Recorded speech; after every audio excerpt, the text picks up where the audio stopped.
داير باهرو ضيف قبتانا سوقي دلنيو دليس دوميبان دولة لغان لسليت الشخصيات كبحة دولة لغان لسليت dhextaalka iyo toddobaadka geedi socodkii nabadda Soomaaliyeed 1991kii isku dayadii ugu horeeyay ee dib u heshiisiinta aniguna waliba barqiye ayaan idin soo gaarsiin doonaa afgambigii xukunka lagaga tuuray madaxweyne Maxamed Siyaad Barre 1991kii kadib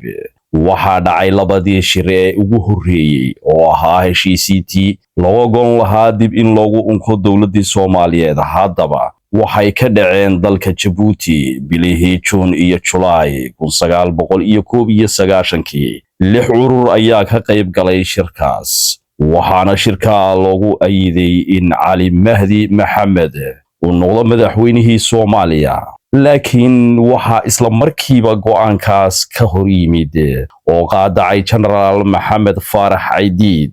waxaa xigay dagaal sokeeye oo dhiig badani u ku daatay kaasoo ka dhacay Muqdisho iyo koonfurta Soomaaliya mar kale shir dib u heshiisiineed oo qaran ayaa la qabtay bishii Maarso 1993kii 15 kooxood oo qayb ka ahaa dagaalkii sokeeye ee Soomaaliya ayaa lagu qabtay magaalada Addis Ababa haddaba laba heshiis oo loogu talagalay dib u heshiisiin iyo hub ka dhigis ayaa lagu heshiiyay in lagu qabto kulan aan rasmi ahayn oo loogu gogol xaarayay dib u heshiisiin qaran halka heshiiskii kalena uu ahaa heshiiskii weynaa ee lagu saxeexay magaalada Addis Ababa